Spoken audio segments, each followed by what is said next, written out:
Picture it. You are 8 months pregnant, bleeding, and in excruciating pain, all alone in your luxury apartment.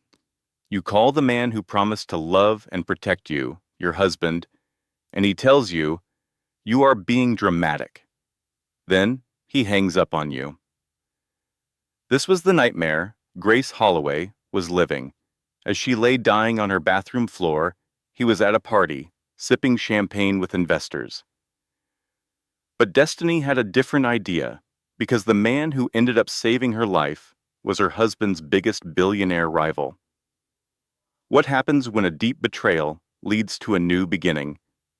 When the man who abandoned her becomes a memory, and the man who despised her husband steps up to be the father her children truly needed.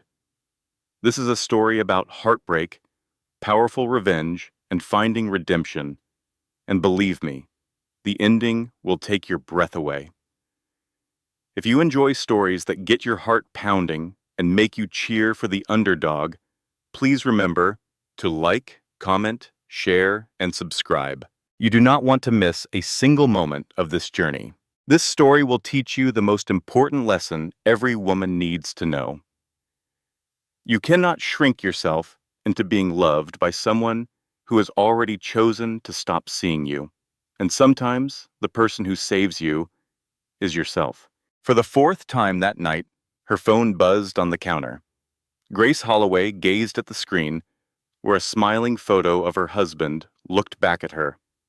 It was from their wedding in Nantucket 4 years earlier, back when Derek used to answer her calls. With a trembling hand, she answered the call. "Derek, please. Something is terribly wrong.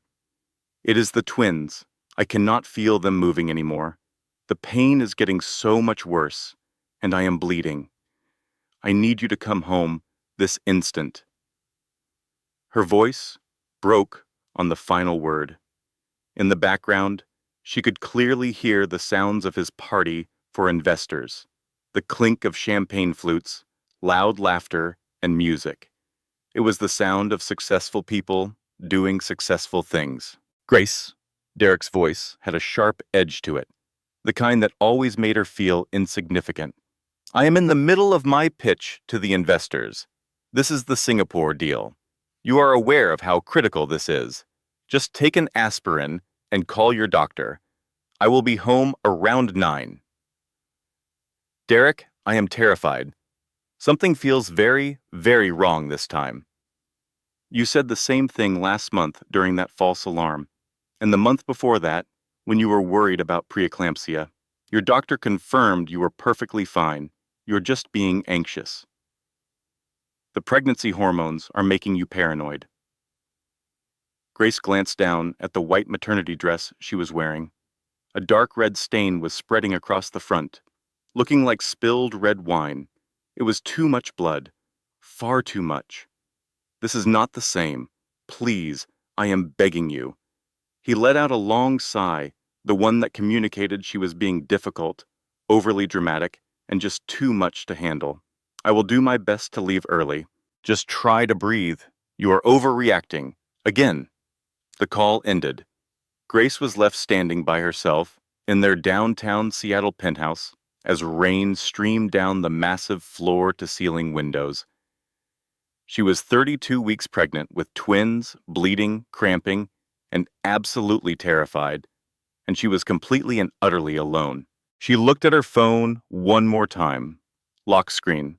Unlock. His smiling face. Lock. Unlock. Lock. It was a nervous habit she had picked up in recent months, searching for any sign of connection from a man who shared her home but felt like he was on another planet. The clock on the wall ticked forward. 7:43 in the evening. Derek had given his word he would be home by 6, which then became 7, and then 8. Now it was 9. She had stopped trusting his promises around the 5th month of her pregnancy. A new wave of pain crashed over her. It was sharp, feeling like knives twisting inside her belly. Grace bent over, clutching the marble kitchen island for support. Derek's old Harvard sweatshirt, one she had claimed as her own years ago, was now drenched in sweat. The babies. She needed to feel her babies move. Grace laid her hands on her stomach, waiting, desperately praying. There was nothing. Only a deep silence where there should have been the familiar kicks and tumbles from two little people vying for room. The voice inside her head, the one she had been trying to suppress for months, finally screamed with undeniable clarity. Call 911. Stop waiting for him to show up. He is not coming. He never does. Call 911 immediately. With shaking fingers, Grace found her phone. 911. What is your emergency? I am pregnant, 32 weeks along with twins. Something is wrong. The pain is unbearable. I cannot. There is so much blood. Ma'am, can you give me your address? Grace provided the information, the address of the penthouse, in the exclusive downtown building. It was the kind of address that usually made people pause, impressed by the apparent wealth, the success, and the picture-perfect life she was supposed to have. At that moment, none of it made a difference. Not the marble islands, the high-end furniture, or the sweeping view of Elliott Bay. Are you currently bleeding? Grace looked down once more at the puddle forming at her feet. It was a dark crimson against the pure white marble. Yes. Oh my God. Yes. Paramedics have been dispatched. Please stay on the line with me. Is there anyone there with you? No, I am all alone. Is there someone you can call? A relative? Your husband? Grace let out a laugh. It sounded broken and unnatural, like the sound of something shattering into pieces. I have been trying to reach my husband all day. He is far too busy. The operator's voice seemed to soften, just slightly. It was enough for Grace to sense that the woman on the other end understood. It was a story she had likely heard countless times before. A pregnant woman, a husband who was never there, a story as old as time itself.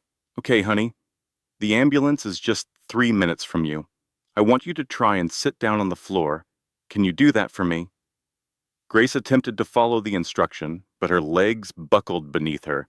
She collapsed to her knees, onto the cold marble floor, and the phone skidded out of her reach. She could hear the faint, distant voice of the operator. Ma'am? Ma'am? Can you hear me? I need you to respond to me. Grace tried to speak, but she could not make the words form. The room began to spin, tilting sideways as her vision started to fade to gray around the edges. Her hands instinctively went to her belly, both palms pressed firmly against it. Please, please just be okay. Please. She felt one kick. It was weak. A faint flutter, like a secret message from behind a wall. And then there was silence. The very last thought Grace had before she was consumed by darkness was that she had made a terrible number of mistakes. She had stayed in the relationship for too long. She had forgiven far too much. She had tricked herself into believing that Derek's being busy meant he still loved her.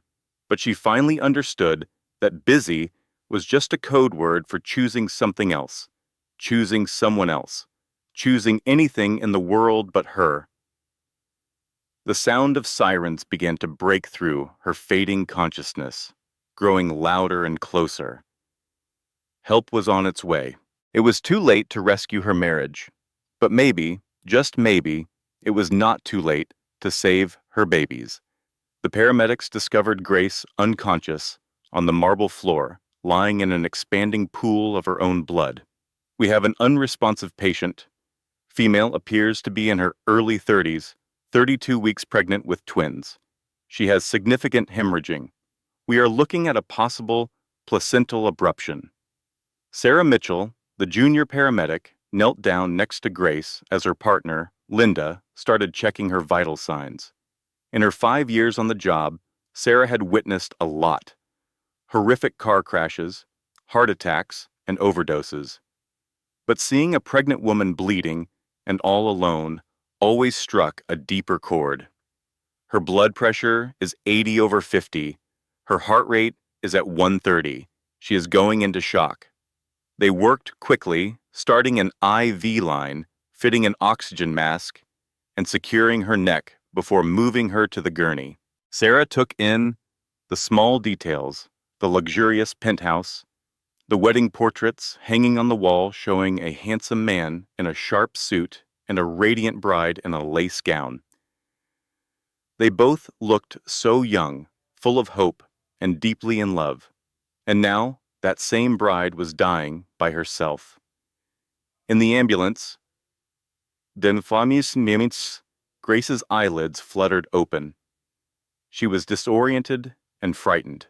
"My babies," she managed to whisper. "Are my babies going to be okay?"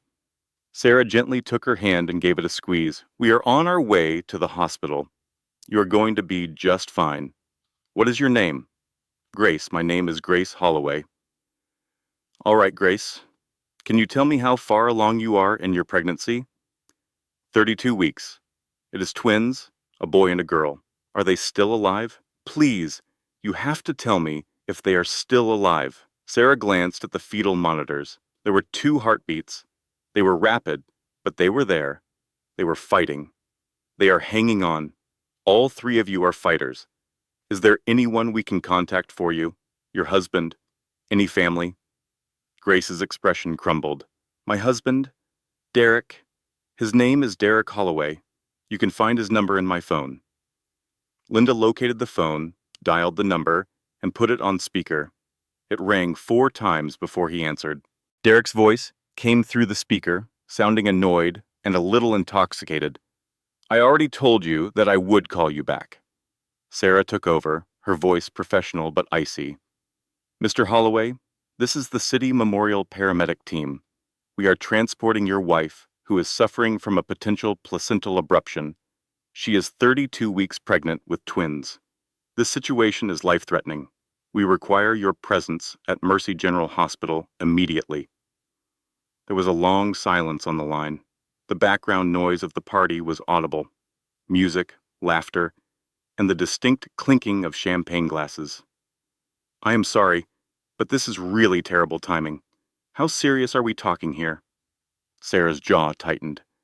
Grace saw it, and so did Linda. "Sir, your wife is hemorrhaging. Your twins are in distress. There is a real possibility she could die. This is as serious as it can possibly get. We need you at the hospital right now." "Right, okay. I will try to get over there as soon as I am able." Try, the word just hung in the tense air of the ambulance, like a poison. "Sir, this is not a try situation. This is a now situation. Your wife needs you here." "I understand. I will be there." Then he hung up. There was no, "Is she going to be okay?" No, "Please tell her I love her." Not even an, "I am on my way." Just a cold, dismissive, "I will be there," followed by the click of the line going dead. Sarah looked over at Grace. Their eyes met, a moment of understanding passing between 2 women. No words were necessary. That single look was more painful than the contractions, because it was a look of recognition. Someone else had finally seen the truth. Someone else had witnessed his indifference, and that meant Grace was not losing her mind. She had not been imagining things. She was not being overly dramatic, as Derek always claimed. This was real. Her husband had just been informed that his wife might be dying, and his response was that he would try to make it. Try. The rest of the ambulance ride was a blur. Red and white lights flashed against the windows outside, and the wail of the siren drowned out everything but Grace's own thoughts. Memories came flooding back, each one as sharp and painful as a needle. There was Derek, missing her first ultrasound. "The meeting for the merger was moved up, honey. You get it, right? It is only one appointment." She had understood. She always made sure to understand. Then there was Derek missing their gender reveal party. He was in Tokyo for a business conference. She had ended up cutting the cake by herself. It had layers of pink and blue. Twins, a boy and a girl. She had cried as her mother held her, saying, "He is just working so hard for his new family." But was he? Really? Their fourth wedding anniversary was just 3 months ago. He had canceled their dinner reservation at the very restaurant where he had proposed to her. He had to take a client out, he said. It was unavoidable. She had eaten Chinese takeout by herself in their bedroom, flipping through their wedding album and wondering at what point he had stopped looking at her as if she was the most important person in the world. And just last week, on Thursday night, she had finally confronted him about it directly. "Do you still love me?"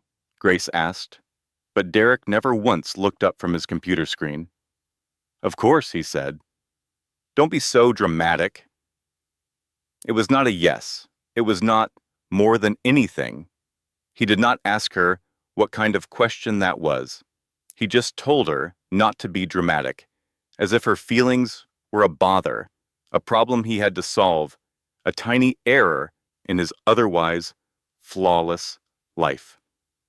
"Grace, just stay with me," Sarah's voice said, pulling her back to reality. "We are almost there. Just 2 more minutes. Keep breathing." Grace tried to focus on her breathing. In and then out. In and then out. She rested her hands on her stomach, her flat palms pressed against the tight skin. "I am so sorry," she whispered to her babies.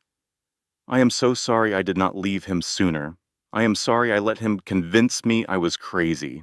I am sorry your father is a man who does not even show up." One of the babies kicked, a faint but definite movement, a little fighter. Their mother was about to become one too.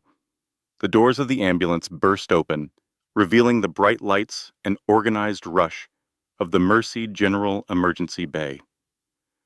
A woman in surgical scrubs hurried toward them. Her dark hair was pulled back, and she had a powerful, commanding presence. Her name badge read, Dr. Caroline Cross, OB-GYN. "I am Dr. Cross. Grace, are you able to hear me?" Grace managed to nod. "We have to take you directly into an emergency C-section. The twins are showing signs of distress. We need to deliver them right now. Do you understand what I am saying?" "Yes," she breathed. "Is your husband here with you?" Grace's voice cracked. "No." "Is he on his way?" "He said he would try to make it." Dr. Cross's jaw clenched, and a dark flash of anger crossed her eyes. It was a fury she was struggling to hold back. "Is there anyone else we can call for you? Your parents? A friend? Anybody at all?" Grace's mind felt completely empty. Her mother was in Florida visiting her sister. Her best friend, Marissa, was working a double shift at a different hospital clear across town. There is nobody. There is no one else. The doctor's expression shifted, softening for a brief moment before hardening again with resolve. "Then you have me. I will not leave your side. I promise you that." They began wheeling Grace toward the operating room. She watched the ceiling tiles pass by overhead, counting them to focus on something other than her fear. 37 tiles. Then they reached the doors to the surgical suite. As they placed the anesthesia mask over her face, Grace had one last clear thought. She had stayed in her marriage for far too long. She had forgiven far too much. She had made herself smaller and smaller, believing that if she simply needed less from him, Derek would finally give her something. But you cannot shrink yourself into being loved by someone. She understood that now. It was too late, but she finally understood it. The world faded to black. Nathan Cross was sitting in the surgical waiting room, his hands clasped tightly together, wondering what on earth he was doing there. Just 20 minutes earlier, he had been at the Children's Hospital Gala. It was a $1,000 a plate dinner. He was in a tuxedo and bow tie, mingling with donors and giving speeches about the importance of showing up for children in need. That was when his phone buzzed. It was Carolyn, his sister. "Nathan, I need you to get to Mercy General, right now." She offered no explanation, but her voice was filled with an urgency that meant you do not ask questions. You just go. So, He went. He left the gala right in the middle of his speech, got into his car, and drove through the Seattle traffic as if his life depended on it. And now, here he sat, all alone in a sterile, waiting room that smelled of antiseptic and stale coffee, waiting to find out why. The television in the corner was playing the news on mute, showing some political scandal. The world just kept on turning as if nothing was wrong. But Nathan was not thinking about the news. He was thinking about Derek Holloway. In the world of biotech and pharmaceuticals, everyone knew Derek Holloway. They either admired him or they hated him. Nathan was firmly in the group that hated him. 2 years ago, Derek's company, Holloway Pharmaceuticals, had sued Nathan's company, Cross Tech Biomedical, for patent infringement. They had falsely claimed that Nathan's groundbreaking cancer treatment was developed from their own research. It was a complete lie. It was a calculated and cruel lie created to steal 5 years of Nathan's hard work. The case dragged on for 6 months in court and cost him $2 million in legal fees. In the end, Nathan won. The judge even called Holloway Pharma's lawsuit frivolous and without merit. But Derek just smiled on the courthouse steps. He actually smiled and told reporters, "Sometimes you take a shot, and it just does not land. No hard feelings." Nathan, however, had plenty of hard feelings. 6 months ago, at another industry gala, Derek had cornered Nathan by the bar. He was 3 drinks in and feeling nasty. "Are you enjoying your big victory, Cross? If you are talking about the lawsuit where you tried to steal my research, then yes, I am." Derek leaned in close, his breath smelling strongly of whiskey. "You should be careful. Pride comes before the fall. I have been speaking with some investors, just mentioning some concerns about your testing protocols. Ethical concerns, you know, nothing solid, just concerns." 3 weeks after that, Nathan's company was under investigation because of an anonymous tip about unethical testing. They were cleared of all wrongdoing, of course, but the harm had already been done. Their stock price dropped by 15%, and 2 of their major investors pulled their funding. Derek Holloway was responsible for all of it, and for the past 6 months, Nathan had been fantasizing about getting his revenge in various ways, none of which were legal, but all of which felt satisfying. So, when Caroline had called and mentioned Derek's name, Nathan's first thought was to tell her he wanted no part of it. Whatever Derek Holloway needed, he could go to hell for it. But then Caroline said 5 words that changed his mind completely. "His wife is dying alone." So now Nathan sat in the waiting room, his hands still clasped, thinking about his mother. It was 20 years ago. She had cancer. It was already stage 4 when they discovered it. His father had visited her only twice in 8 months. He was always too busy with his business, too important to sit with his dying wife. She died all alone in a Boston hospital room at 2 o'clock in the morning. A nurse found her and called the family at 6. Nathan's father had been in Singapore attending a conference. He did not get home until 18 hours later. Nathan was only 14 at the time, away at boarding school. He swore on that day that he would never, ever become his father. He would never be too busy for the people who truly mattered. He would never let someone die alone simply because he had better places to be. And yet, here he was.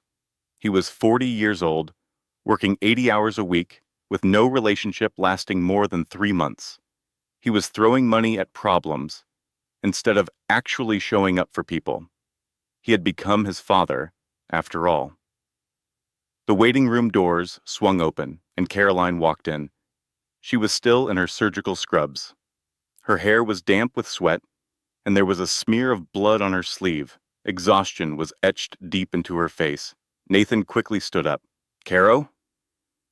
When she saw him, her expression softened. "You came." "Of course I came. How is she doing?" Caroline led him into a quiet part of the hallway, away from the other people who were waiting, away from anyone who might overhear. The twins are alive, she said. They were born at 32 weeks. They are small, but they are strong. It is a boy and a girl. 3 pounds 12 ounces and 4 pounds 1 ounce. They are both in the NICU right now. And what about Grace? Caroline's face grew dark. She lost a great deal of blood. It was a placental abruption, a complete separation. If she had arrived 20 minutes later, we would have lost all 3 of them. Something tightened painfully in Nathan's chest. A woman he did not even know had almost died. Maybe she was still dying. But is she stable now? For the time being, we gave her transfusions and stitches. She's going to need weeks to recover. But she is alive. Where's Derek? A look of pure fury flashed in Caroline's eyes. He is not here. He never even showed up? Not yet. I had the nurses call him 3 separate times while she was in surgery. It went straight to his voicemail every time. Nathan's hands balled into tight fists. It has been more than an hour. I know. His wife nearly died. I know. His children were just born. I know that, Nathan. Caroline ran a hand through her hair, making it stick up in stressed-out spikes. I have been a doctor for 12 years now. I have seen my share of deadbeat dads and absent fathers. Men who run away when things get tough. But this? She called him 4 times. She was begging him, bleeding, completely terrified. And he chose to go to a party instead. What kind of a man does something like that? The kind of man who does not deserve her. Nathan took out his phone. He still had Derek's personal cell number, the one Derek had given him during the lawsuit. Call me if you ever want to settle. Nathan had never called him, until this moment. He dialed the number.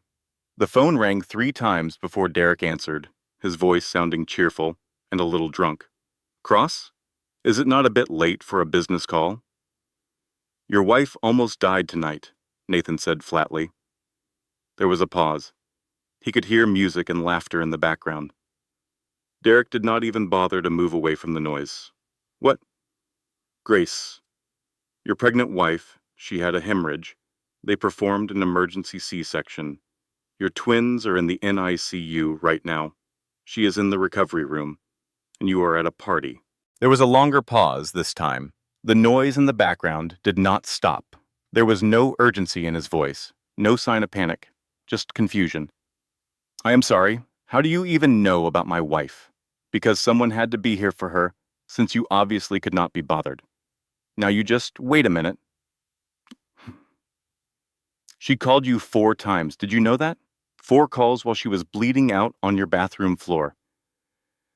4 voicemails where she begged you to come home, and you told her you would try to make it. Try. As if she were a dentist appointment you might squeeze in if the traffic was not too bad. I was in a very important meeting. No.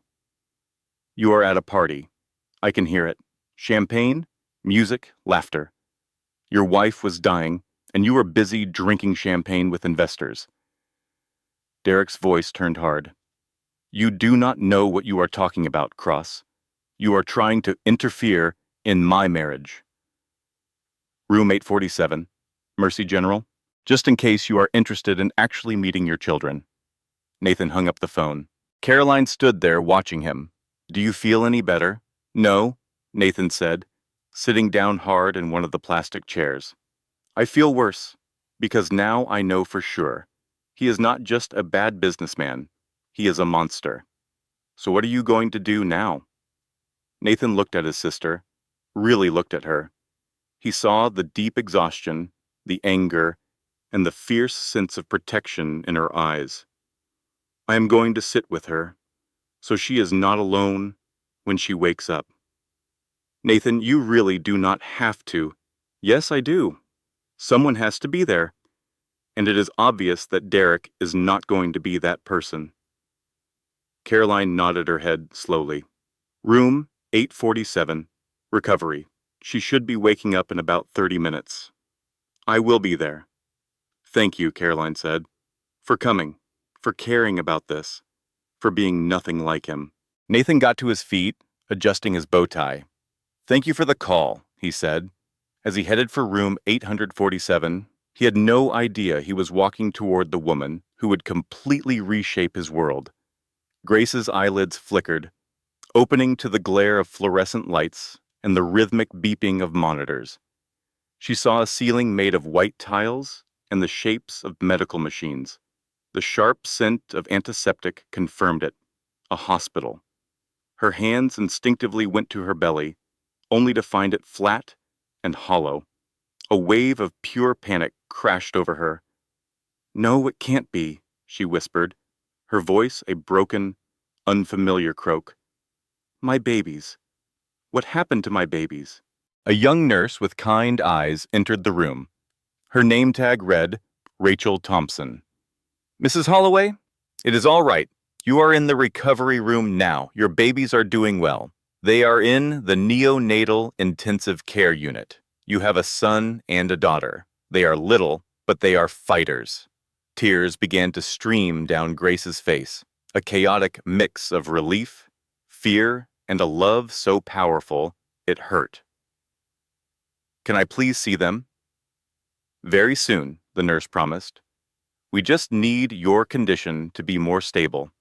You lost a significant amount of blood, but Dr. Cross performed brilliantly. You are going to be fine. How long was I unconscious? Just over an hour. The procedure was a success. The next words left Grace's lips without a thought, a reflex honed by 4 years of marriage. Where is Derek?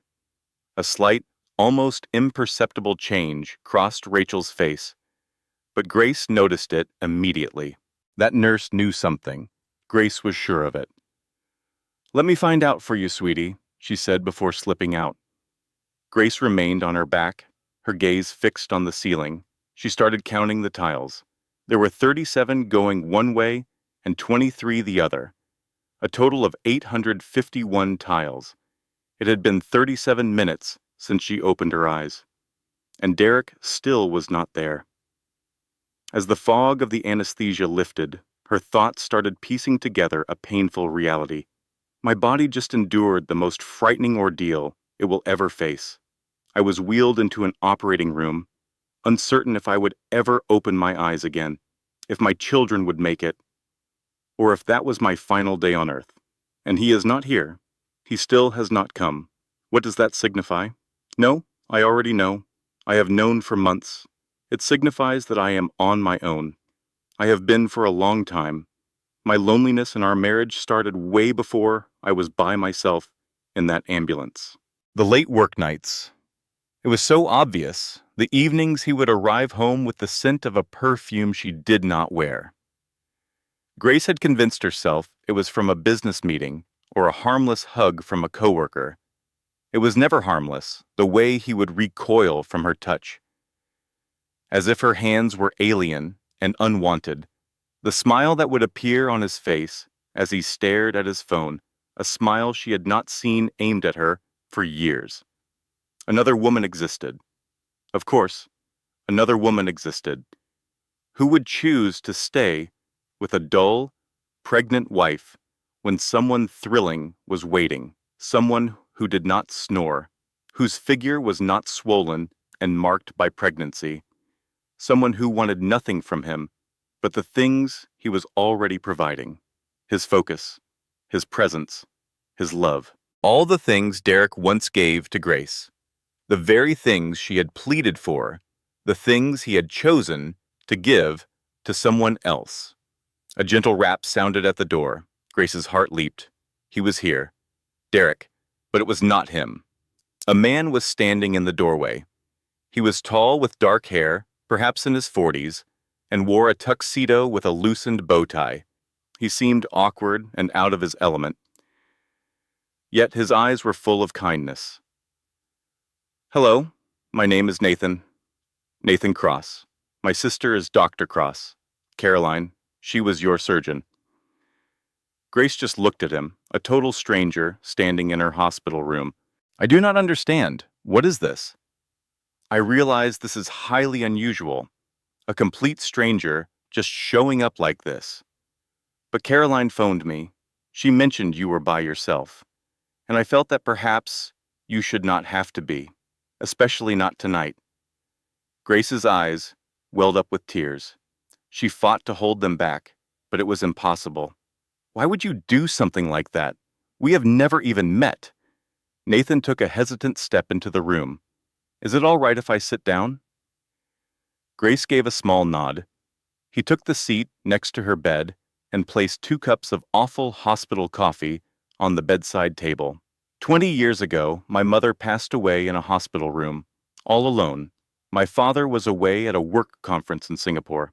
Caroline and I were both away at college. A nurse discovered her the next morning. She had been gone for hours. She died by herself because we were all occupied with other things, important things, our own lives. Grace felt her breath catch in her throat. I can never fix that. I cannot turn back time and be there for her when she needed me. But when Caroline called tonight and told me you were here, alone, after nearly dying, I felt I had to come. I hope that makes sense. You did not need to come here. I am aware of that, but I chose to. Nathan reached for one of the coffee cups and held it out to her. The coffee is dreadful. It is from a vending machine down the hall, but at least it is warm. Grace accepted it, her hands trembling. They sat together in a comfortable silence for a little while. Then Grace finally voiced the question she feared she already knew the answer to. Where is my husband? Nathan's expression hardened. I called him myself, about a half hour ago. I let him know you were here and that the babies had been born. He told me he would try to get here. Try. Yes, try. A terrible, broken laugh escaped Grace's lips. Of course, he will try. He is excellent at trying. The problem is he never actually succeeds, does he? I am so sorry. Do not be. This is not your fault. It is mine. For continuing to stay. For trusting him each time he promised things would be different. For making up justifications for his behavior. For telling myself that his being busy was a sign that he still loved me. This is not your fault. Is it not? I noticed all the clues. The long nights, the emotional gap between us, the way he distanced himself. I was aware something was wrong, but I convinced myself that I was just being paranoid, overly emotional. Exactly what he always told me I was. You are not going crazy. How can you be so sure? Because I spoke with him on the phone, after the paramedics called him, and after I called him. On both occasions, he prioritized something else. That is not you being overly emotional. That is him choosing not to be here. Grace broke down completely. These were not quiet tears, but deep, heaving sobs, the kind that rise from a place of long, suppressed pain. The kind she had been swallowing for months, maybe even years. Nathan did not offer any meaningless reassurances. He did not say things like, I bet he is on his way, or, he does love you, he just has a hard time expressing it. He simply moved his chair a little closer, and he stayed. I understand this is incredibly painful. I am sorry. Just those 3 simple words. I am sorry. It was the first sincere recognition of her pain she had received all evening. The first time someone had confirmed that what she was feeling was valid, that her hurt was justified. Grace's sobs grew even stronger. Nathan remained with her, patiently, quietly, simply being there. 10 minutes went by, then 15, then 20. Suddenly, the door flew open with a bang. Derek Holloway had finally made his appearance. Derek stormed into the room like a force of nature. He was still dressed in his expensive designer suit, a charcoal gray Tom Ford. His hair was styled perfectly, without a single strand out of place. His tie was loosened just so, creating the illusion that he had been frantic with worry. But Grace could see the truth. He smelled of champagne and a pricey cologne. His face was flushed, but it was from alcohol, not from racing down hospital hallways in a desperate attempt to get to his wife's side. His gaze swept across the room, first landing on Grace and then shifting to Nathan. His look transformed. First came recognition, then raw anger. "Wow, what in the hell do you think you are doing in my wife's room?"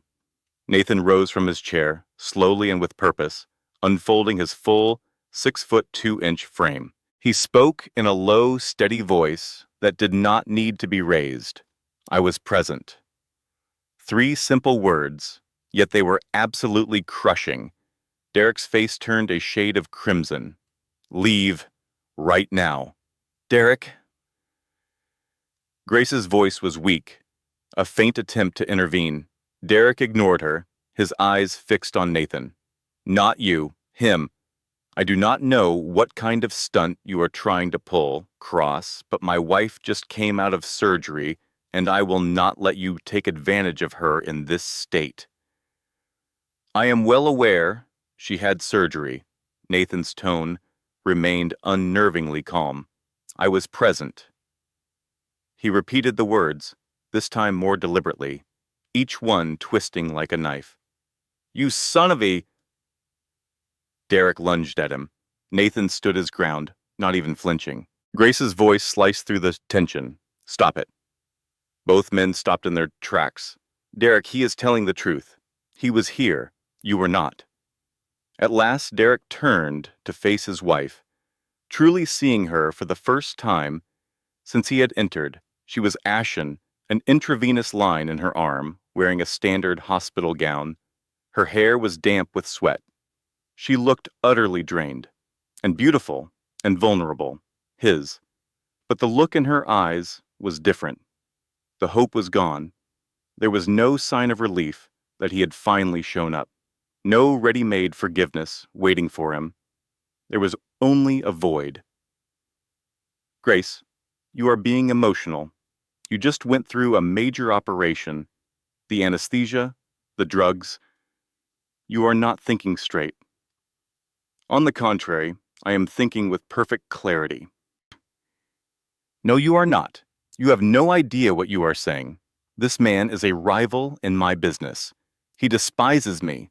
He has probably been poisoning your mind with all sorts of lies." "I tried to call you 4 times.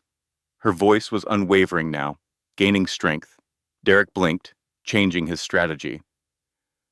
"I was tied up in a meeting with investors.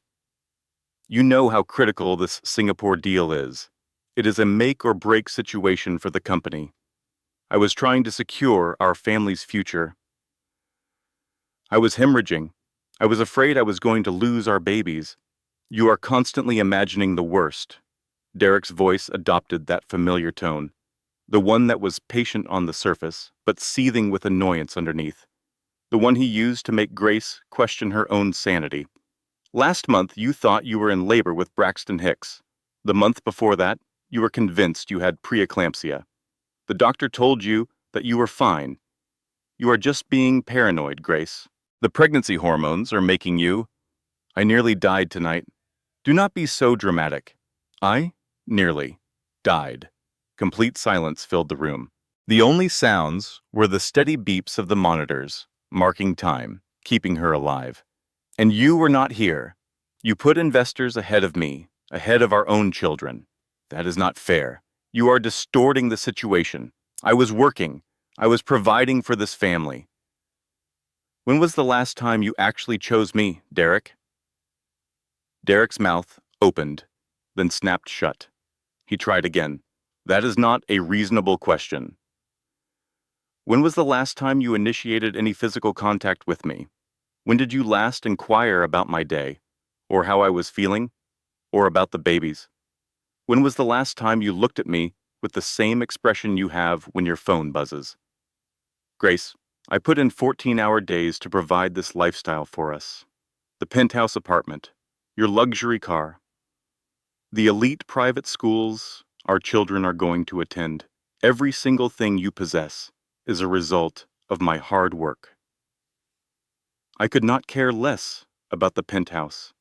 Derek paused, blinking in confusion. And so, what about what I'm say? I was done with the penthouse, the fancy car, and the expensive private schools. All I ever wanted was him, was us. But that didn't exist anymore, did it?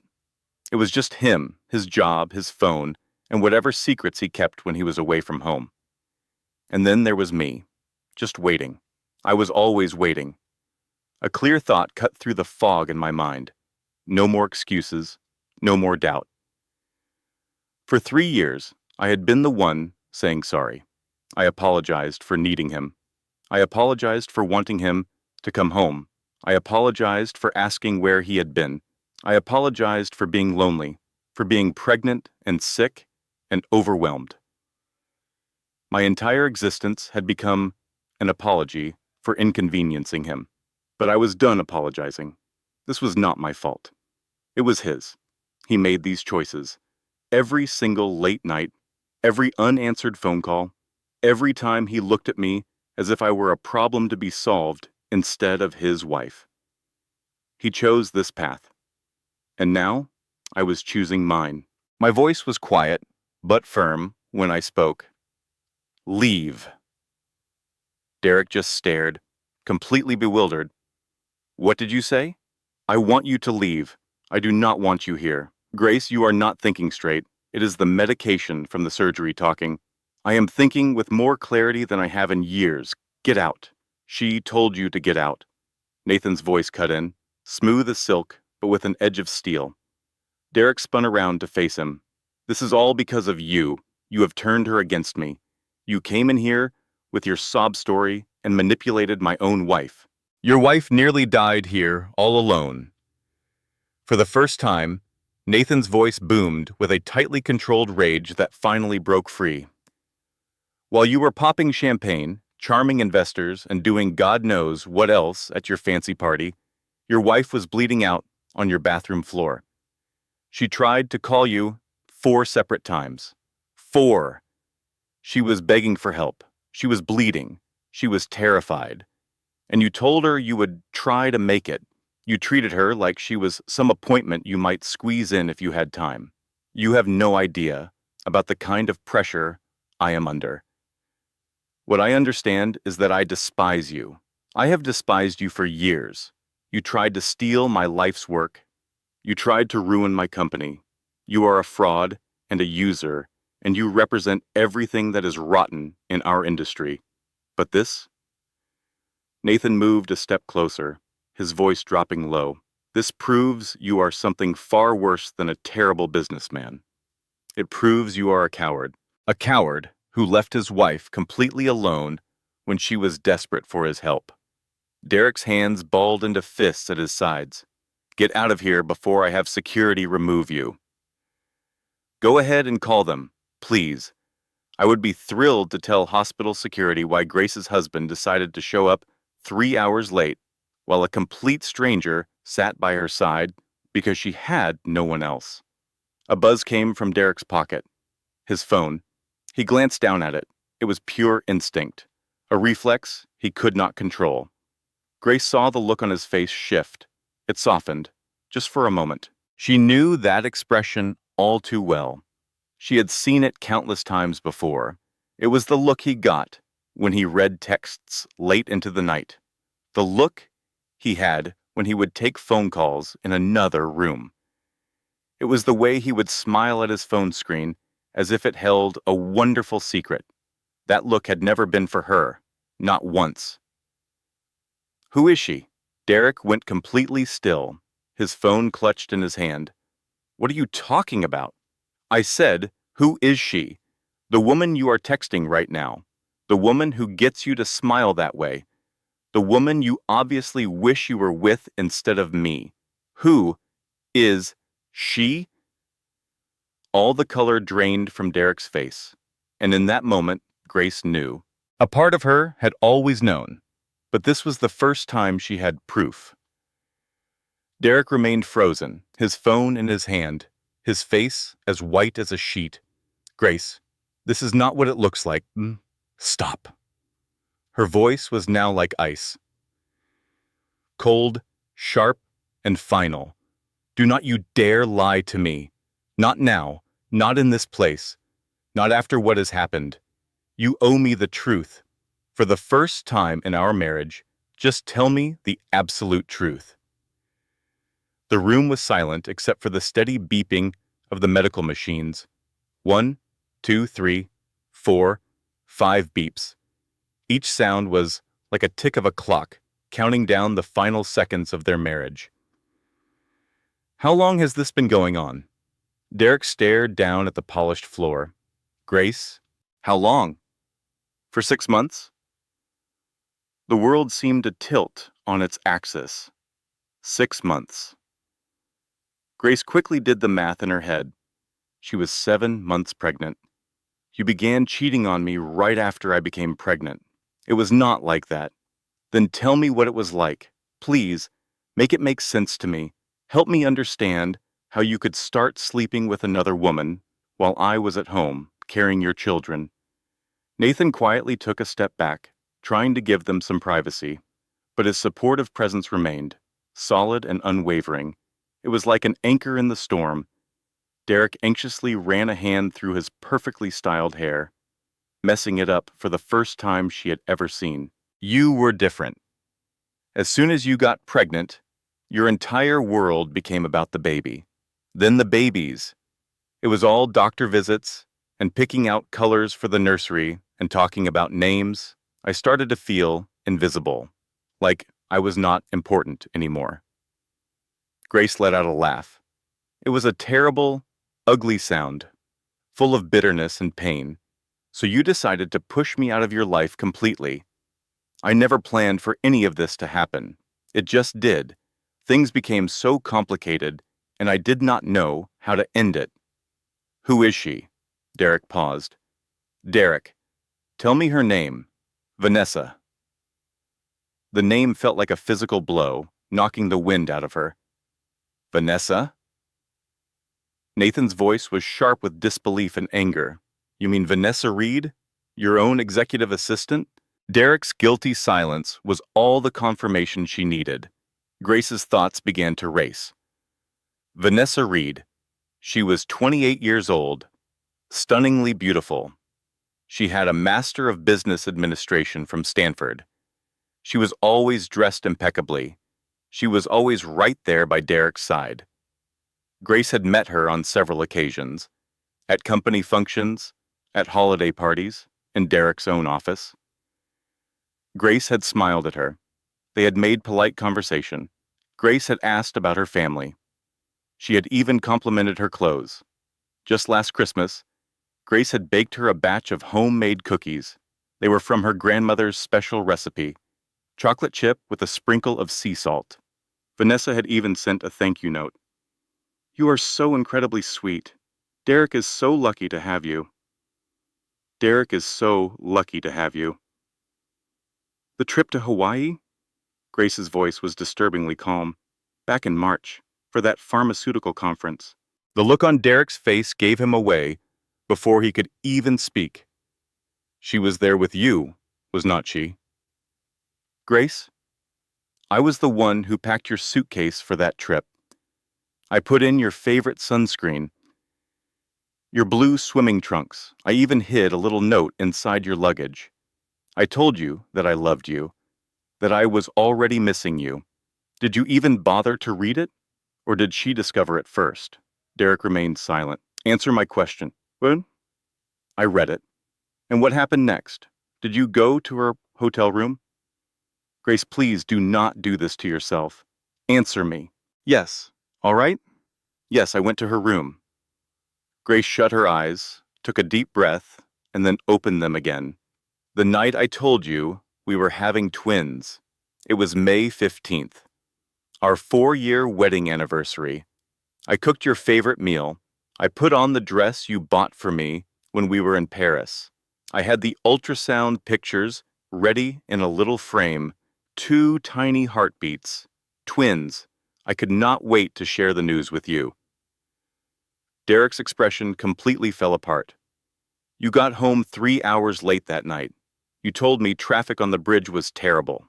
Grace, you were with her on our anniversary, on the very same day that I learned I was carrying your twin babies. You were with her. It was not supposed to be serious. It was a mistake, a one-time thing.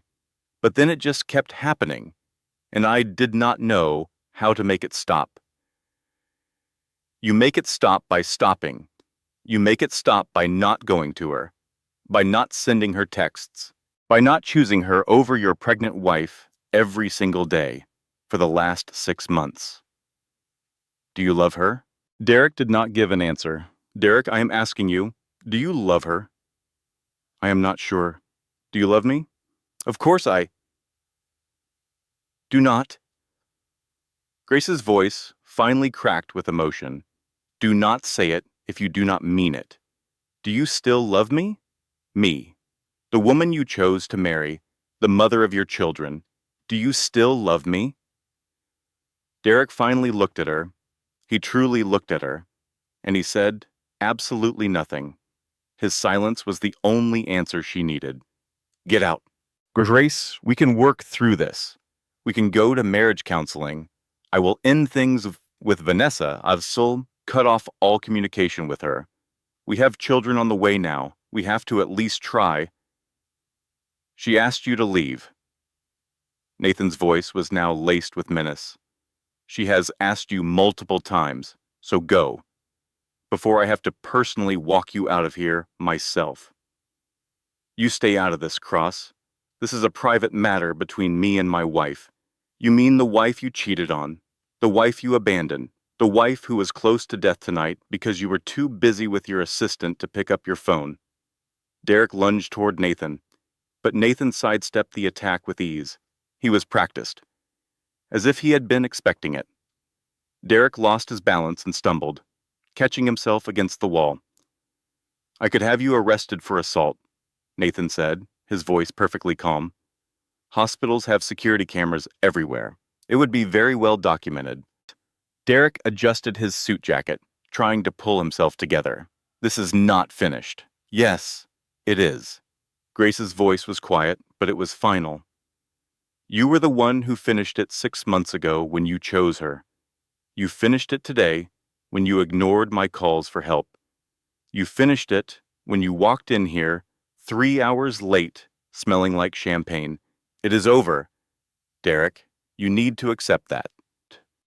You are going to live to regret this. The only thing I regret is that I did not leave you sooner. Derek glanced between Grace and Nathan one last time. He was thinking, weighing his choices. He understood when he had been defeated. My lawyers will be in contact with you. And then he was gone. The door clicked shut behind him.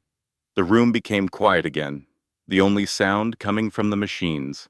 They beeped rhythmically, keeping Grace alive. Grace stared at the closed door for what felt like a very long time.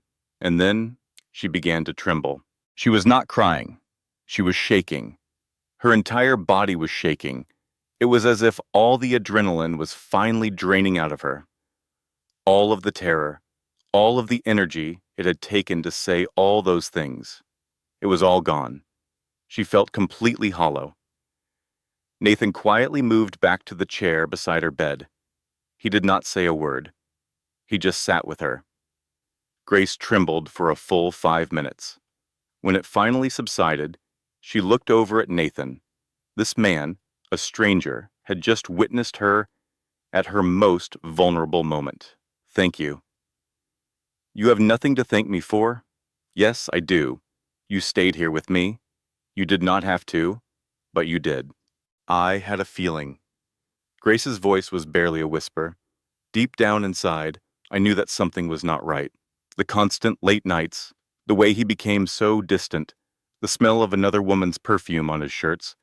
But I kept telling myself I was just being crazy, that I was paranoid, that my pregnancy hormones were making me imagine things. You are not crazy. I should have said something to him sooner, months ago, instead of just letting it. No. Nathan's voice was firm, cutting her off. Do not do that to yourself. Do not do what? Do not take the blame for the choices he made. He was the one who cheated. He was the one who lied. He manipulated you. He made you question your own sanity. That is all on him, not you. But I noticed all the red flags, and he lied about them. He probably made you feel guilty for even bringing them up. Am I right? Grace nodded as tears streamed down her cheeks. That is the very definition of narcissistic abuse. They twist things around to make you doubt what you know is real. They make you believe that you are the one with the problem, that you are too needy, too emotional, or too suspicious. But you are not any of those things. You were right all along. Your instincts were right. He was just a very convincing liar. Grace stared through the window as a new day began. Hues of pink and orange bled across the city skyline.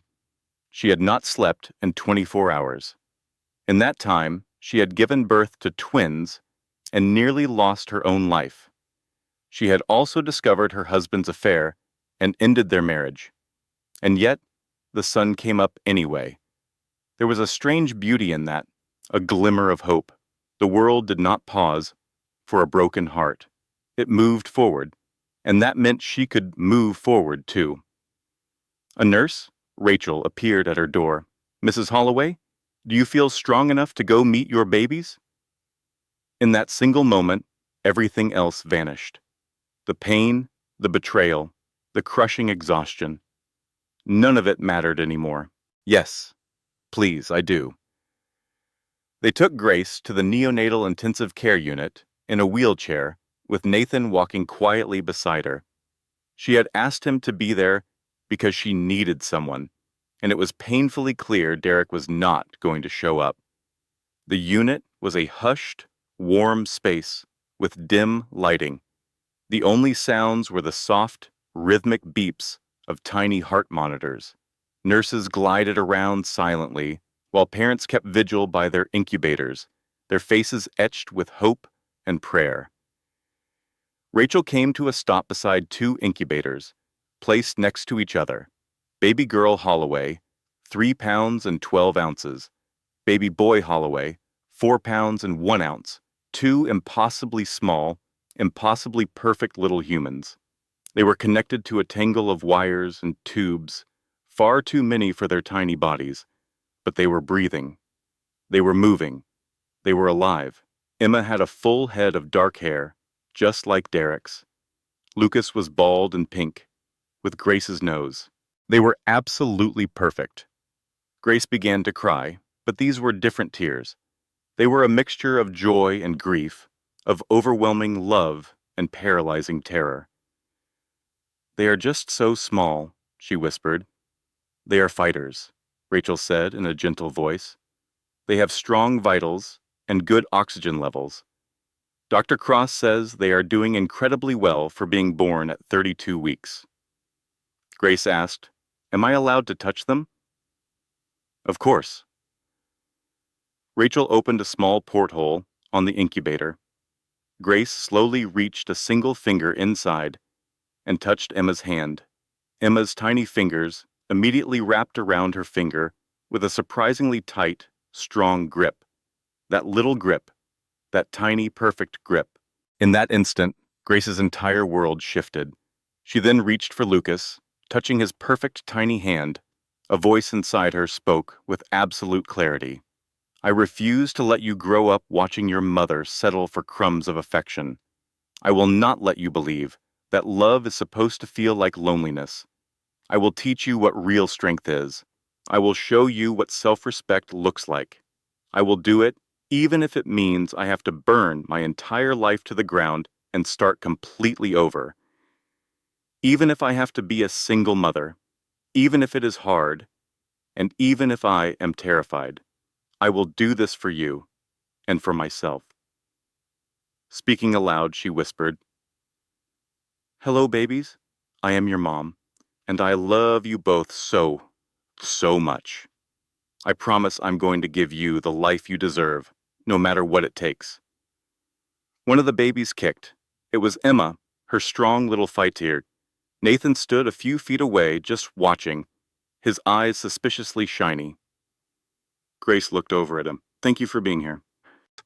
There's nowhere else I would rather be." 4 more days went by. Grace recovered from the birth in her hospital room, while the twins remained in the neonatal intensive care unit. Derek visited one time. He stayed for about 10 minutes, took some pictures for his social media, and then left. Nathan visited every single day. He brought her food, coffee, and books that she lacked the energy to read. He simply showed up for her.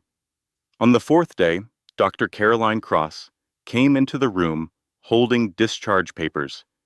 "You are healing very well. Your blood count is back to normal, and there is no sign of infection. You can go home today." "When can the twins go home?" Grace asked. "Likely in about 2 weeks. They are gaining weight and getting stronger each day." "Can I just stay here with them?" Caroline paused. "We have a family room, but it is a shared space, not private. Grace, you need to get real rest in a real bed." Grace fell silent. Home? The penthouse?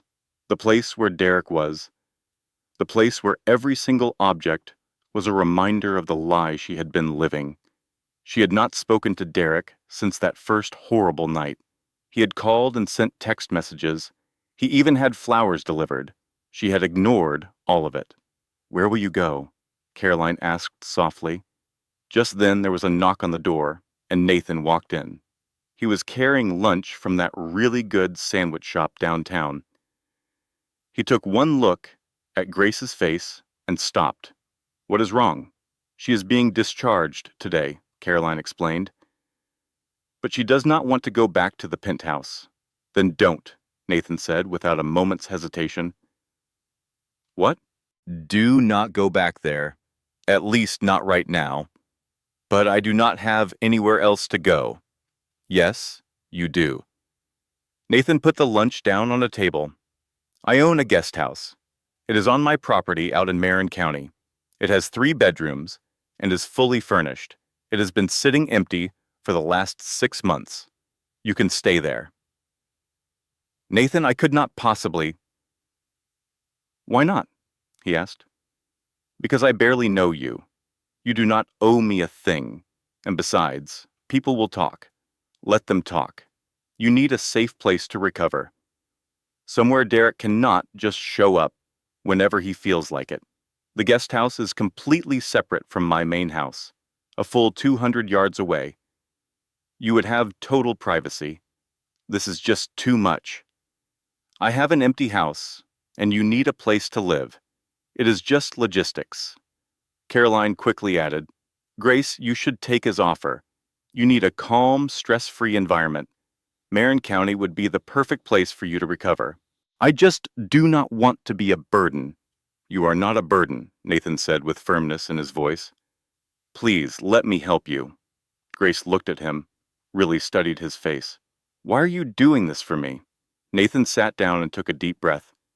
"I told you about my mother and how she passed away alone. What I did not tell you was that my father was having affairs. Multiple affairs, my entire childhood. My mother knew about them. We all did. But he would always deny it and make her feel like she was crazy for even asking, just like Derek is doing to you." Grace felt the air catch in her throat. She spent her entire marriage making excuses for him, telling herself that she was just being paranoid. She would say that successful men work hard and that she should just be grateful. She died still making excuses for him. "I am so sorry. Do not be. It taught me exactly what kind of man not to become. And it taught me to recognize narcissistic abuse when I see it." What Derek is doing to you, what he has been doing for years, is textbook. The gaslighting, the blame shifting, the way he makes you question your own reality. You are not crazy, Grace. You are being abused. The word just hung there in the air. Abused. Grace had never once thought of it that way. Derek had never hit her or even screamed at her. He was just always busy, distracted, and unavailable. But she realized that emotional abuse was still abuse, and she had been living with it for years. "Okay," she whispered. "Yes, thank you. I will stay at the guest house, just for a little while, until I can figure out what to do next. Stay as long as you need." As Nathan was helping Grace pack her things, Nurse Rachel appeared at the door again. "Mrs. Holloway, you have a visitor." "Who is it?" "It is your husband." And he brought his lawyer. A knot of dread formed in Grace's stomach. They went down to the main lobby, where Derek was standing in a freshly pressed navy blue suit. Beside him stood a man in his 60s with silver hair, carrying an expensive briefcase. He had the cold eyes of a shark. He was clearly the lawyer. "Grace, Jim," Derek began, "we need to discuss custody." The lawyer, whose name tag on his briefcase read Richard Brennan, Esquire, stepped forward. "Mrs. Holloway, my name is Richard Brennan, and I am Mr. Holloway's legal counsel. We need to discuss the custody arrangements for the children." Grace tightened her grip on the arms of her wheelchair. "The babies are in the neonatal intensive care unit. We are aware of that. We are talking about arrangements for after they are released. Mr. Holloway is prepared to file for joint custody, a 50-50 split." "50-50?" Grace's voice was barely a whisper. "It is standard practice in Washington state for parents of equal standing." Nathan took a step forward. "Equal standing? He was not even here when his children were born." Brennan did not even flinch. "Mr. Cross, I do not believe you are a member of the family. This is a private matter. I am her friend, and I am not going anywhere. We can certainly discuss this once Mrs. Holloway's own attorney is present. Does she have counsel?" Grace shook her head no.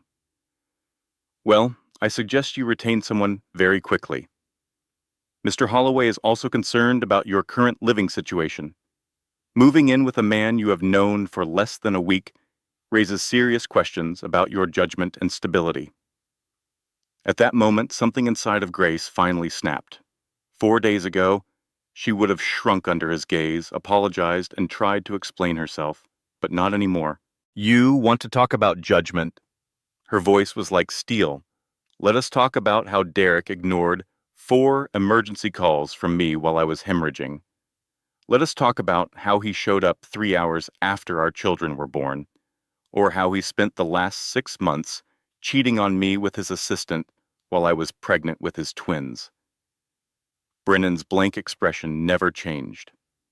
"Mrs. Holloway, marital indiscretions are considered a separate issue from parental fitness." "Are they really? Because I would argue that a man who cannot prioritize his wife during a medical emergency might also have trouble prioritizing the needs of his children. If you are going to start making accusations, these are not accusations. They are facts. They are all documented by the hospital's phone records, the nurse's testimony, and the paramedic reports. Not to mention the dozen voicemails I still have on my phone. Would you like to hear them? The ones of me begging my husband to come home while I was bleeding all over our bathroom floor?"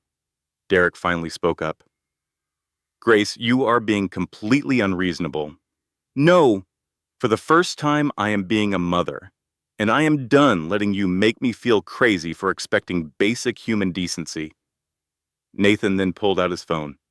"Mr. Brennan, I suggest your client backs down immediately." "Are you threatening us?" the lawyer scoffed. "No, I am making you a promise. If Derek pursues this custody battle, I will personally fund Grace's entire legal team. We will hire the best divorce attorneys in all of Seattle, the kind that charge $2,000 an hour and never, ever lose." "Mr. Cross, your money does not scare me. It should. Because if this goes to court, every journalist in this city will learn that the CEO of a major pharmaceutical company, Derek Holloway, abandoned his pregnant wife in the middle of a medical crisis. They will learn that he ignored her emergency calls so he could drink champagne with his investors. They will learn he was cheating on his wife as she carried his twins.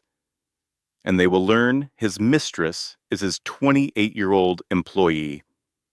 The color drained from Derek's face. How do you imagine your board of directors will take that news? What about your investors? That Singapore deal is not finalized yet, is it?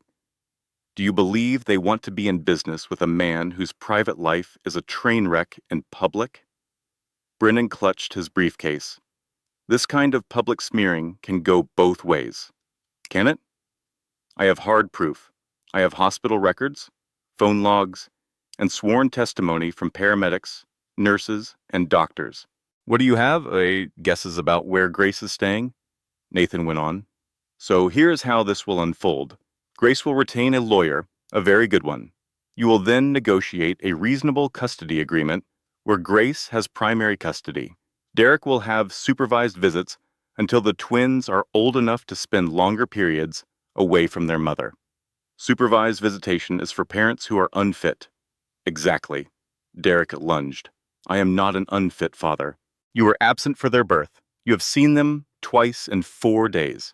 You are standing here with your lawyer instead of being upstairs with your newborn children. So, what part of that makes you a fit parent? Derek's gaze shifted between Grace and Nathan, his face flushing with anger. His hands were balled into fists. He was a businessman who always calculated the odds and weighed his options.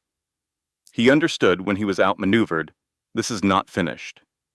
Yes, it is, Grace stated softly. You were the one who ended it 6 months ago when you chose her. You ended it for good today when you arrived with a lawyer instead of flowers. It is finished. Derek, you need to accept that. You will come to regret this. The only thing I regret is that I did not leave you sooner. Derek and Brennan departed. Grace remained in the wheelchair, trembling. But this time, it was different. It was not from fear. It was the rush of adrenaline, the feeling of her own power. Did I truly just do that? You certainly did, Nathan affirmed. And you were absolutely incredible. Caroline emerged from around the corner. I heard everything. Grace Holloway, you are officially my new idol. Grace laughed, then began to cry, and then laughed through her tears. I have absolutely no idea what I am doing. None of us ever do, Caroline replied.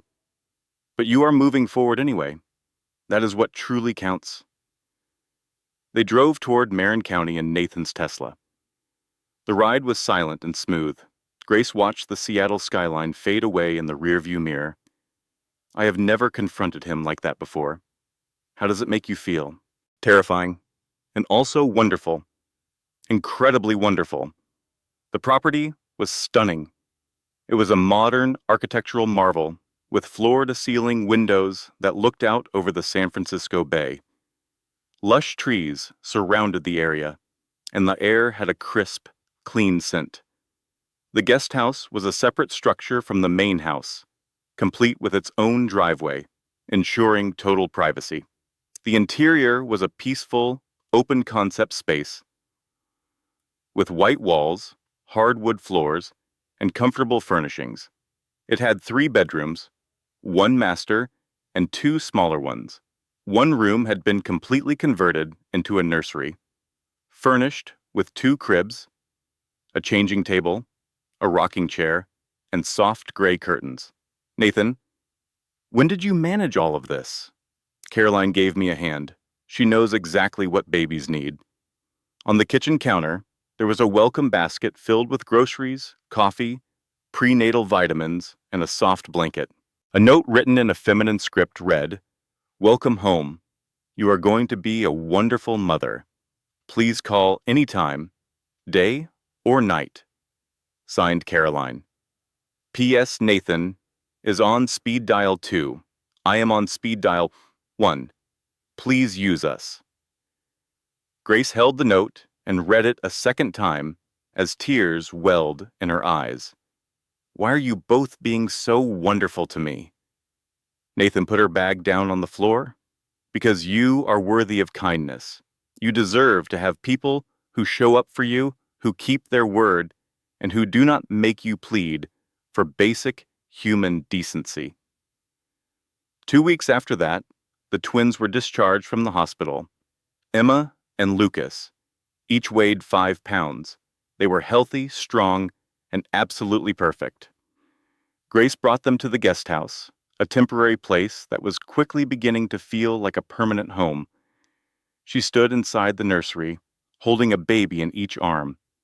This was the real reason she had been fighting.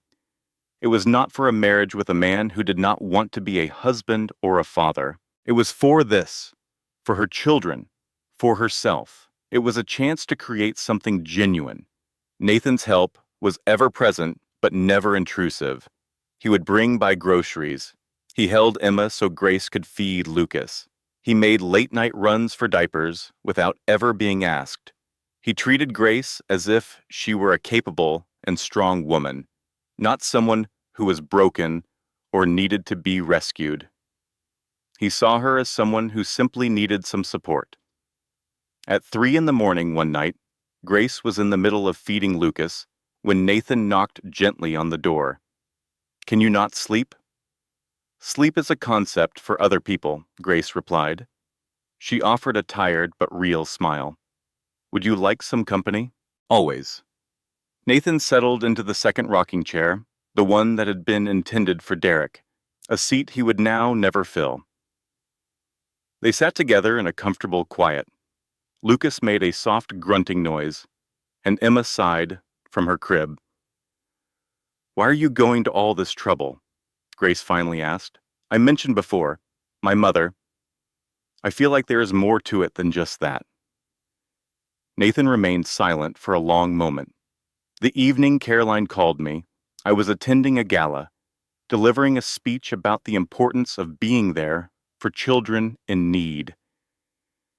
Then she explained that a woman was dying all by herself because her husband was too occupied.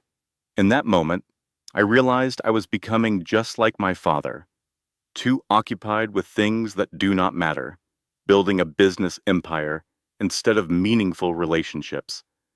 You are not anything like your father. Am I not? I work 80-hour weeks. I have not been in a relationship that lasted more than 3 months in the last 5 years. I solve problems by throwing money at them instead of my time. At least, that was true until I met you. Until you met me? Helping you is not only about you. It is about me becoming the person I desperately needed when I was young, the person my mother needed. It is about discovering the man I want to be, not the billionaire or the CEO. Just myself. Grace reached out and took his hand. "Thank you for truly seeing me, for being here, for not making me feel like I was weak. You are the most resilient person I have ever met, Grace." 6 months flew by. The King County Courthouse was a gray, imposing structure against the November sky. Grace stood on the courthouse steps, her hands trembling slightly as she prepared to enter her final divorce hearing. It had been 6 months since that awful night. 6 months filled with healing, with growth, and with becoming an entirely new person. Jennifer Morrison, her divorce lawyer, gently touched her arm. "Are you ready?" Grace gave a firm nod. She was ready. Inside the courtroom, Derek was seated next to Vanessa. They had arrived as a couple, holding hands, yet they both appeared completely miserable. It turned out that the allure of being a mistress did not translate well to the reality of being a wife. The everyday routines, the ordinary moments, the actual work a real relationship requires. Vanessa looked exhausted and resentful, as if she had been cheated out of a better deal. Derek seemed older, with more gray in his hair and new lines etched around his eyes. Looking at them, Grace felt a surprising emptiness. There was no anger, no sense of triumph, not even a shred of pity.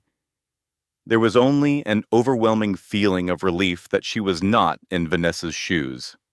Jennifer began to present the proposed settlement. Full physical custody of the minor children, Emma Grace Holloway and Lucas James Holloway, is to be granted to Grace Holloway. Mr. Holloway will receive supervised visitation every other Saturday for 4 hours. This supervision requirement will be lifted once the children reach the age of 3, provided he maintains regular visits and shows consistent engagement. Child support will be $5,000 per month for each child, making a total of $10,000. Regarding marital assets, the penthouse has been sold and the proceeds will be divided 60-40. In Mrs. Holloway's favor, due to Mr. Holloway's marital infidelity and his abandonment of her during a medical emergency. Derek's lawyer attempted to argue. Your Honor, a 60-40 split is punitive. Judge Patricia Henderson, a woman in her 60s with piercing eyes, interrupted him. Mr. Brennan, your client was unfaithful during his wife's high-risk pregnancy and ignored multiple emergency calls, which led to his wife nearly dying alone. I consider the 60-40 split to be quite generous. I would advise you to accept it before I decide to make it 70-30. The judge then addressed Derek directly. Mr. Holloway, I strongly recommend you take advantage of your supervised visitation time to forge a real relationship with your children. They deserve a father who is present in their lives. Be that father. The gavel struck. The divorce is granted. Custody is awarded to Mrs. Holloway. As specified, this court is adjourned. It was finally over. Grace stepped out of the courthouse and into the brisk November air. Nathan was there, leaning against his car, waiting for her. He had attended the hearing, sitting quietly in the back of the courtroom for moral support. How are you feeling? I feel light, as if I have been carrying an enormous weight for years and have finally been able to set it down. Good. That is very good. They stood together for a moment on the courthouse steps, Grace in her simple navy dress and Nathan in his tailored suit. What comes next for you? Nathan asked. Grace smiled. I am enrolling in school again, an online program in child psychology. I want to help other women who have been through what I have. I want to help them identify narcissistic abuse before they nearly lose their lives on a bathroom floor. That is a wonderful goal, Grace, and I am going to spend some time dating myself. I need to figure out who I am without having someone else tell me who I ought to be. A smart plan. Grace paused, then looked Nathan straight in the eye. But after that is done. After I figure out who I am, I was wondering if we could get coffee? Real coffee. Not the kind from a hospital vending machine. A broad smile spread across Nathan's face. I would really like that. It would not be a date. Not yet. Not yet, Nathan echoed. But it could be someday. It could be someday. Grace started to walk away, but then she hesitated and turned back. Nathan, I have to say something. I need to say it right now before I lose my courage. Nathan's expression grew serious. Okay. 6 months ago, you were there for me. Every single day. For every 3 a.m. feeding. Through every panic attack. Every single moment. You did not have to be there. You had no obligation. But you were there. Grace? No, please let me finish. To Emma and Lucas, Derek is a complete stranger. He stopped coming around when they were just 3 months old. They have no memory of him at all. But they know you, Nathan. Lucas lights up at the sound of your voice. Emma finds her deepest sleep resting on your shoulder. When they are upset, it is you they call for. Nathan's gaze was intense. You are the one changing diapers at 3 a.m. You are the one who sings them lullabies. You read them stories before bed every single night. You are present. So I need you to know that if the idea feels right, if you are ready, I want you to be their father. In every sense. On the official documents. not just as a feeling, but as a fact. They could be Emma and Lucas Cross, or even Cross Holloway. The choice is yours. The air was still. Nathan was motionless, his eyes locked on Grace, slightly red-rimmed. Are you asking if I want to adopt the children? I am asking if you will be their dad. For real, in the eyes of the law, not just Uncle Nathan anymore, but Dad, their father. Nathan closed the distance between them, one step at a time. He was right in front of her now. Grace Holloway, the past 6 months have been the most wonderful period of my entire 40 years on this earth. Nathan, I just knowing that I would see you and see Emma and Lucas every single morning has been an incredible blessing. It is a gift I felt I was not worthy of. Still, I am thankful for it each and every day. I adore those children, both Emma and Lucas. I cherish the way Lucas wraps his little hand around my finger. I love when Emma drifts off to sleep on my shoulder. I even love their 3 in the morning cries. I love the sweet scent of their hair. I love every single part of it. Grace gasped, her breathing shallow. And I am in love with you. I have been in love with you since that first night at the hospital, when I saw you display more strength than I had ever witnessed in anyone.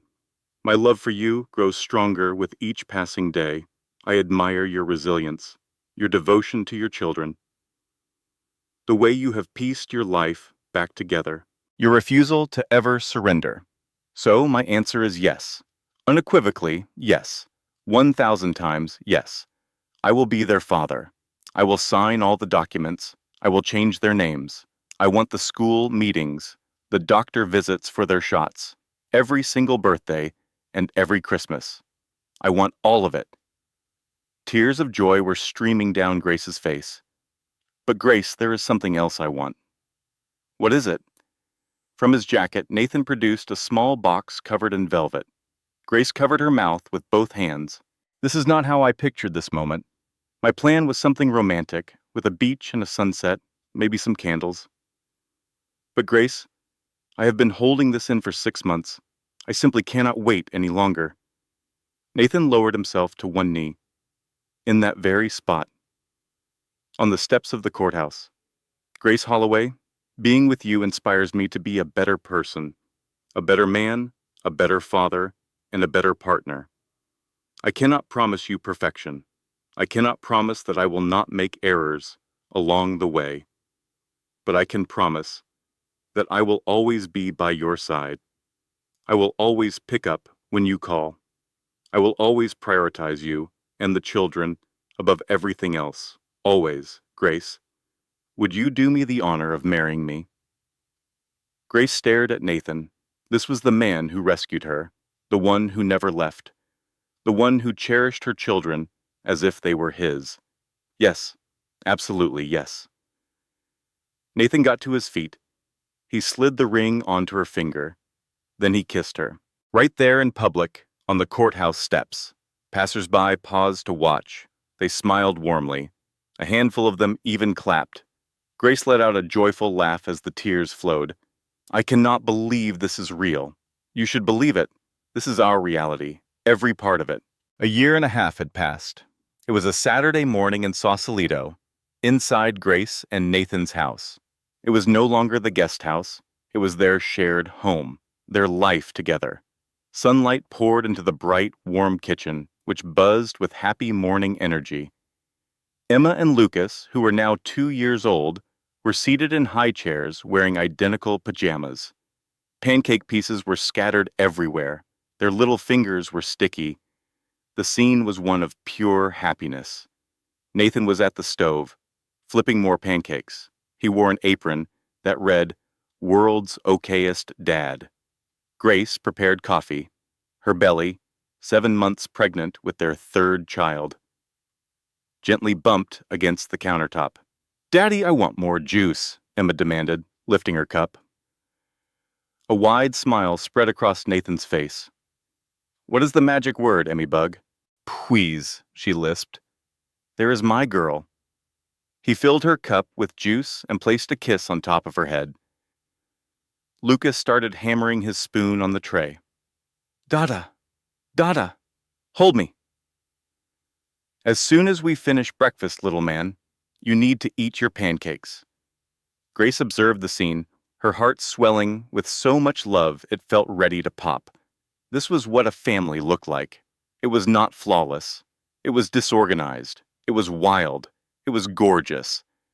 Nathan noticed her looking at him. What is on your mind? Nothing at all. I am just feeling very happy.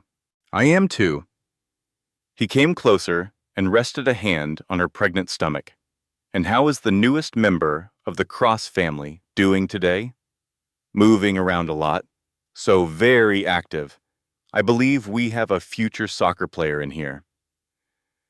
Just like his big brother. Emma suddenly shouted, Mama, Daddy, look what I made. She proudly presented a crayon drawing of several stick figures. There was a mama, a daddy, Emmy, Luke, and one very small baby. That is absolutely beautiful, my love. That is our family, she declared. You are right, sweetie. That is our family. Nathan's tone became serious.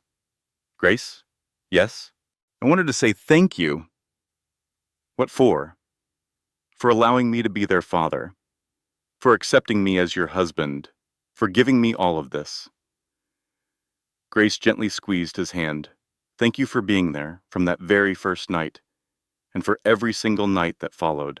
I will always be there for you. Always. Lucas yelled from his high chair, Dada, I want a pancake. Now! Nathan chuckled.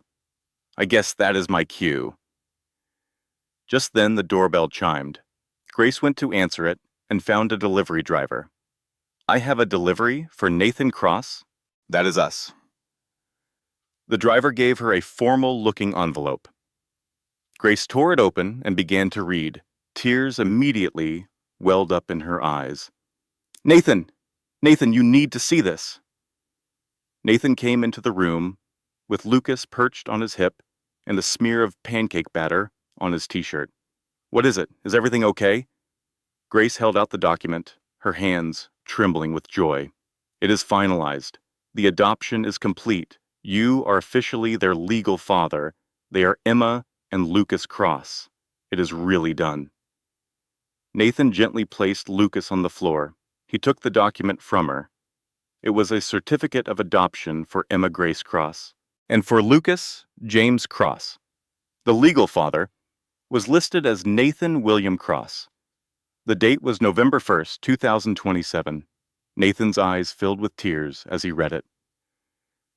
I am their dad. You've always been their dad, Nathan. This just makes it official. Emma wobbled over to him. Why is Daddy crying? Nathan lifted her into his arms, then did the same with Lucas. He held both children close. These are good tears, Emmy Bug. They are happy tears. Happy tears? Emma echoed with excitement.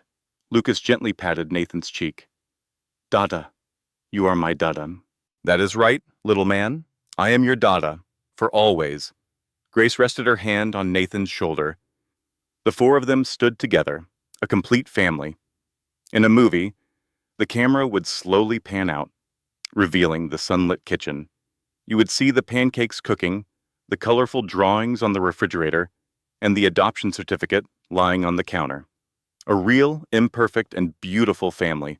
A framed professional photograph hung on the wall, showing Grace, Nathan, Emma, and Lucas all beaming. Underneath was a little plaque that read, Family is not defined by bloodlines. It is defined by the people who are there for you, who remain by your side, who love you when you are broken and cheer for you when you succeed. This family was built on love, founded on choice, and made to endure. Grace thought to herself one final time, just 18 months ago, I was on the verge of dying all by myself. Now I have more love in my life than I ever could have imagined. I will forever be thankful to Derek for giving me Emma and Lucas. But it was Nathan who gave them a father. He gave me a true partner, not a person who appears only when it suits him, but a person who is always present, no matter what. This is my version of happily ever after, not because it is flawless, but because it is genuine, and it belongs to me. It belongs to us. Emma pulled at the hem of Grace's shirt. Mama, I am hungry, Grace chuckled. Another batch of pancakes is on the way. Nathan began dishing up the food. Emma made sure everyone had another look at her drawing. Lucas insisted on getting more juice. It was ordinary, wonderful chaos. This was the life Grace had struggled so hard to achieve. It was not about the financial security she gained from a wealthy ex-husband, although that certainly made things easier. It was not about the settlement that granted her independence, though that was important too. It was not even about freeing herself from emotional abuse, though doing so had saved her. No, this was the reason she fought. She had fought for mornings filled with the sound of laughter, for children who felt completely and utterly loved, for a partner who was always present. She had fought for a family created from choice, by choice, dedication, and authentic love. This was not the kind of love that seems perfect in theory. This was the kind of love that proves itself in the chaotic, wonderful, and flawed moments of day-to-day existence. Grace had nearly lost her life, alone on a cold bathroom floor. But she did not die. She endured. And through her survival, she rediscovered something precious she had misplaced over time. She found herself again. Derek had stolen 4 years from her. She refused to let him claim a single moment more. This was a new chapter. It was her chapter, and her children's. It was her chapter with Nathan. And it was absolutely perfect. It was not perfect because it was simple, or because it lacked any hardship, or because it resembled some storybook fantasy. It was perfect because it was genuine. It was a life they had selected, a life they had earned. Each morning, Grace awoke and actively chose this existence. She chose these people. She chose her own happiness, and each morning, Nathan made the exact same choice. He chose to be present. He chose to remain. He chose to love. He showed his love not through empty words, but through meaningful actions. It was in the diaper changes at 3 in the morning, the late-night trips to the pharmacy for medicine, the way he held Emma close during her shots, the time he spent reading stories to Lucas at bedtime, the effort he put into making pancakes on a Saturday. His love was in his presence, his constant, unwavering presence. That was the definition of real love. It was not about dramatic displays. It was not about costly presents. It was not about promises that were made only to be shattered. Love was the simple, daily decision to be there, to remain, and to care. Grace had discovered a painful truth. You cannot make yourself smaller to fit into someone else's idea of love. You cannot apologize for your existence until someone decides you are worthy. You cannot force another person to choose you. What you can do is choose yourself, and when you finally do that, the right individuals appear in your life, the ones who were destined to be there all along, the ones who see you for who you truly are and decide to stay. Grace had found her tribe, and she would hold on to them forever. Bright sunlight poured through the windows of the kitchen. Lucas giggled at a joke Nathan made. Emma presented her drawing to Grace for what must have been the 10th time. Grace placed a hand on her round belly. It was baby number 3. They were having a girl. Her name would be Caroline, in honor of the doctor who had not only saved Grace's life, but had also brought Nathan into it. It felt as though everything had completed a circle. She had gone from near death to new life, from profound loneliness to a loving family, from having nothing to having everything, from a toxic relationship to a healthy one, from being lost to being found. This was the narrative of Grace's life. It was not the tale of a victim. It was the tale of a survivor. It was the tale of a warrior. She was a woman who faced death and chose life instead. A full and vibrant life. She did not want to merely exist or even just get by. She wanted to flourish. And she was flourishing, alongside her children, alongside her husband. In the middle of her new life, a life she had constructed from the ruins of her past, a life that was chaotic and flawed and breathtakingly beautiful, a life that belonged entirely to her. And nobody, not Derek, not any other person, would ever be able to steal it from her. In the end, Grace Holloway was her own rescuer. But in pulling herself from the fire, she had forged something incredible. A real family. The kind of people who were always there, who stuck around no matter what, and who loved her without any conditions. And for her, that changed everything. Sisters, if you are watching this, and you recognize yourself in Grace's story, the ignored calls, the excuses you make for him, the way you question your own sanity when deep down you know something is wrong, please hear this. You are not crazy. You are not too emotional. You are not asking for too much by wanting someone to simply show up. Real love is not about grand gestures or expensive gifts. Real love is presence. It is the person who answers the phone at 3 in the morning. The one who chooses you, not because it is convenient, but because losing you is unthinkable. Never apologize for needing basic human decency, and never, ever wait for someone else to rescue you. Because the truth is, you have always had the power to save yourself. If this story touched your heart, please hit that like button. Drop a comment, sharing your thoughts or your own experience. Share this with a sister who needs to hear it, and subscribe so you never miss another story that reminds you of your worth.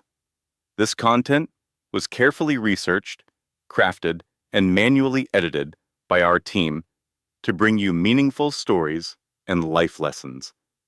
Thank you for being part of our community.